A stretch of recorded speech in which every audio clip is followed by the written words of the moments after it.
ঢাকা টাঙ্গাইল যমুনা সেতু মহাসড়কের মির্জাপুরে জর্ডান প্রবাসীর মাইক্রোবাসে ডাকাতির ঘটনায় মূল হোতাসহ ৫ ডাকাতকে গ্রেপ্তার করে জেলা গোয়েন্দা পুলিশ। তাদের কাছ থেকে লুট হওয়া ৪টি মোবাইল, নগদ ১৩,৫০০ টাকা উদ্ধার করা হয়।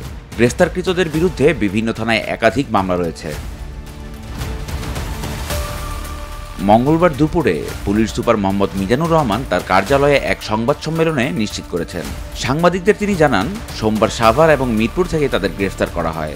গ্রেফতারকৃতরা হল বরিশালের ইউসুফ জমাদ্দারের ছেলে মোহাম্মদ আব্দুল হাকিম, মোহাম্মদ আমির হোসেনের ছেলে সোহাগ, মোহাম্মদ আসাদ আলীর ছেলে রোমান, সুবহান শিকদারের ছেলে মিলন শিকদার রিপন এবং ইয়ার হোসেন ব্যাপারীর ছেলে মোহাম্মদ আরিফ হোসেন। এর আগে গত ৩১ মে ঢাকা টাঙ্গাইল যমুনা সেতু মহাসড়কের মির্জাপুর উপজেলার পুষ্টকামুরি চরপাড়া বাইপাস এলাকায় জর্ডান প্রবাসী এক নারীর মাইক্রোবাসে ডাকাতির ঘটনা ঘটে। এ সময় মহাসড়কে থাকা টহল পুলিশ বিষয়টি টের পেয়ে এগিয়ে গেলে ডাকাতরা গুলি ছুটতে ছুটতে তাদের ব্যবহৃত মাইক্রোবাস রেখে পালিয়ে যায়। এ সময় ডাকাতদের ছোড়া গুলিতে পুলিশের এক সদস্য গুলিবিদ্ধ হন। এই ঘটনার পর ওই নারীর বড় বোন বাদী হয়ে মির্জাপুর থানায় একটি মামলা দায়ের করেন।